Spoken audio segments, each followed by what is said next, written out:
प्यारे बच्चों, स्वागत है आप सभी का आशीष सर की ऑनलाइन क्लास में। आज की क्लास में आप पढ़ने वाले हैं क्लास 7 हिंदी का ये पाठ हिमालय की बेटियां, वर्कशीट नंबर 8 और 20 अक्टूबर। पूरी वीडियो जरूर देखिए, इंटरेस्टिंग होने वाली है क्योंकि आज एक नया पाठ है, नया सीखने वाले हैं। तो आगे बढ़ने से पहले वीडियो को लाइक कर दीजिए, क्योंकि जब आप लाइक करते हैं तो मुझे पढ़ाने में और भी मज़ा आता है। तो चलिए शुरू करते हैं। सबसे पहले आप इसके नाम पर फोकस कीजिए कि लेखक ने यहाँ पर हिमालय की बेटियाँ, हिमालय एक पहाड़ है, पर्वत है, उसकी बेटियाँ आखिर कैसे हो सकती हैं।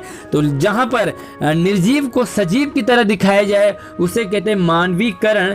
तो यहाँ पर इस पाठ में मानवीकरण अलंकार का प्रयोग लेखक ने किया है। लेखक इसके नागार्जुन, उन्होंने हिमालय से निकलने वाली जो भी छोटी बड़ी नदियां हैं उनको ममता भरी आंखों से देखा है, और हिमालय की बेटियां उन नदियों को कहा है जो भी हिमालय से निकलने वाली सारी नदियां हैं, गंगा आदि, उनको हिमालय की बेटियां कहा है। तो वो कहते हैं कि अभी तक मैंने उन्हें दूर से देखा था, मैं उनके पास नहीं गया था। वो कैसे लगती थी दूर से? बड़ी गंभीर, बड़ी शांत होती थी, अपने आप में खोई खोई सी लगती थी। और वो संभ्रांत महिला यानी कि अच्छे घर की कुलीन महिला की तरह वो दिखाई देती थी, प्रतीत होती थी। उनके प्रति मेरे दिल में बड़ा आदर था, श्रद्धा भाव थे, मैं रिस्पेक्ट करता था उन नदियों की, क्योंकि संभ्रांत हैं, गंभीर हैं। मैं उनको कौन सी रूप में, देखो अभी तक आपने नदियों को, इससे पहले पूरा भारतवर्ष नदियों को माँ के रूप में देखता है, लेकिन लेखक ने उन्हें माँ के रूप में के साथ साथ दादी के रूप में, मौसी के रूप में, मामी के रूप में और छोटी छोटी बच्चियों के रूप में, क्योंकि बेटियां हैं तो बेटियों के रूप में, और संभ्रांत महिला के रूप में उन्होंने देखा है। किस तरह वो अपनी गोद में धारा में डुबकी लगाता करता। परंतु इस बार जब हिमालय के कंधे पर चढ़ा तो वे कुछ दूसरे ही तरह दिखाई दी। जब आप किसी चीज़ के नज़दीक जाते हैं तो वो आपको एक अलग ही उनका स्वरूप दिखता है। मैं हैरान था, क्यों कि यही दुबली पतली नदियाँ जब हिमालय से निकलती हैं तो नदियाँ कैसी होती है? बड़ी दुबली पतली होती है। गंगा, यमुना, सतलुज, ये समतल में आकर के इतनी बड़ी कैसे हो जाती है? तो जब बड़ी कैसे हो जाती है? जब वो गंगा यमुना आगे आगे बढ़ती है तो आपको भी पता है कि उनमें एक नदी और मिलती है, दूसरी छोटी नदी और मिल गई तो वो बड़ी हो जाती हैं। आगे देखो इनका उछलना, कूदना, खिलखिलाकर लगातार हंसते जाना।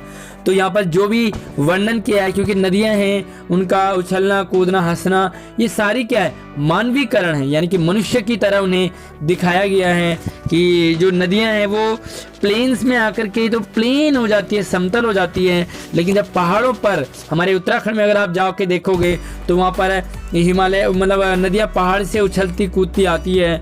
इनकी यह भाव भंगी, इनका उल्लास यानी कि इनके चेहरे पे रौनक शहरों में प्लेन हो जाता है, मैदान में जाकर आखिर कहाँ गायब हो जाता है इनका उछलना, कूदना, हंसना। किसी लड़की को जब मैं देखता हूँ, एक लड़की को देखता हूँ किसी कली पर, जब मेरा ध्यान अटक जाता है तब भी मुझे इतना कौतूहल यानी कि नया नहीं समझ में आता, एक नई चीज़ मुझे देखने को मिली। यहाँ पर ध्यान देने वाली बात है कि लेखक नागार्जुन ने गंगा, यमुना, जो कि हिमालय से निकलने वाली, पहाड़ों से निकलने वाली जो भी नदियाँ हैं, उनके बालपन को बताया है कि जब वो छोटी होती है, क्योंकि हर कोई बड़ी नदी कहीं ना कहीं छोटी जरूर होती है। उन्हीं छोटी नदियों के बारे में उन्होंने कहा है।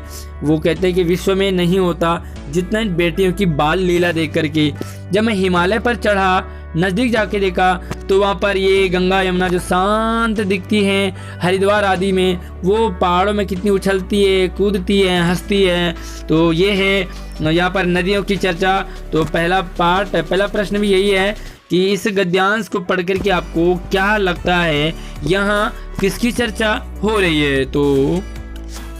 तो गद्यांश में गंगा की चर्चा हो रही है, नदियों की बात कही गई है, हिमालय की बात कही गई है।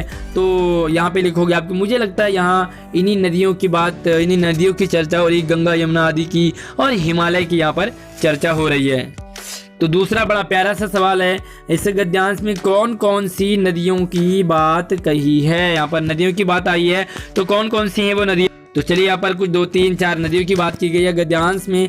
उत्तर लिखने का तरीका, आपका आंसर भले आपको आते होंगे लेकिन तरीका आपको सीखना है यहाँ पर पूरा प्रॉपर कि इस गद्यांश में नागार्जुन ने गंगा, यमुना और सतलुज आदि नदियों की बात की है। तो यहाँ पर आप आंसर लिखने का तरीका, पैटर्न भी सीखोगे। तो हमारे भारत में, हमारे देश में नदियों को माँ तो बहुत लोगों ने, लेखकों ने, सभी लोग मानते हैं। गंगा मैया, यमुना मैया, सभी इनको मैया मैया कहती हैं, यानी कि माँ कहती हैं। सभी लोग माँ कहते हैं नदियों को, लेकिन लेखक नागार्जुन ने इनको कुछ और ही रूपों में देखा, डिफरेंट टाइप का उनको इनके रूप नजर आए। तो वो कौन कौन से रूप थे, तो उनके बारे में आप यहाँ आंसर में लिखोगे। तो देखिए यहाँ पर नदियों को माँ के रूप में तो भारत का हर एक वासी देखता ही है। भारत में रहने वाला हर एक इंसान नदियों को माँ कहता है, लेकिन इस गद्यांश में लेखक नागार्जुन ने, देखो लिखने का तरीका आपका किस तरह से होना चाहिए कि नागार्जुन ने नदियों को संभ्रांत महिला, यानी कि उच्च घर की महिला, इनको माँ कहा, संभ्रांत महिला कहा, मौसी कहा, दादी कहा, मामी और बेटियों के रूप में देखा है। बेटियों के रूप में नदियों को आज तक किसी लेखक ने वर्णन नहीं किया, लेकिन नागार्जुन ने इस कविता में उनको बेटियां भी कहा है। तो जब आप पास जाते हैं किसी चीज़ की तो वो कुछ और ही नज़र आता है, दूर से देखते हैं तो कुछ डिफरेंट टाइप का दिखता है। तो जब लेखक ने नदियों को दूर से देखा तो वह कैसी दिखती थी, दूर से देखने पर कैसी दिखती थी, और वो जब पास गए तब कैसी लगी। तो चलिए दूर से देखने पर कैसी लगी वो बताते हैं आपको।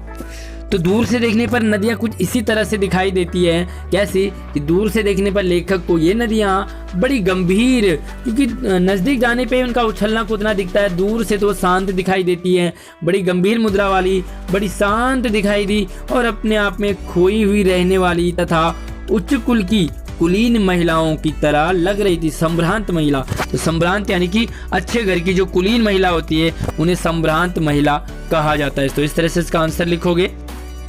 तो अगला सवाल आपकी कल्पना पे आधारित है। आपने इस पे ध्यान देना, सोचना है, विचार करना है कि नदियों की सुरक्षा के लिए हमें क्या करना चाहिए। सोच करके लिखेंगे कि नदियों को आजकल लोग उनमें ना जाने कितने अत्याचार करते हैं, तो नदियों की सुरक्षा के लिए हमें क्या करना चाहिए और आप क्या करते हो।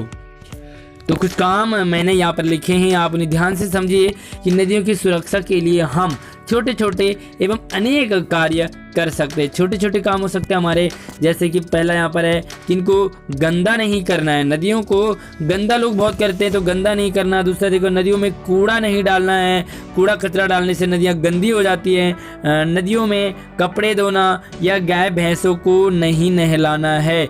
इसके अलावा भी आप और कुछ भी लिख सकते हैं, हमें कमेंट बॉक्स में भी और अपने आंसर में भी। वीडियो को लाइक कर दीजिए, अपने दोस्तों को भी जरूर शेयर कीजिए और अगली क्लास की सबसे पहले वीडियो आप तक पहुंचे इसके लिए हमारे चैनल को सब्सक्राइब करना बिल्कुल ना भूलिए।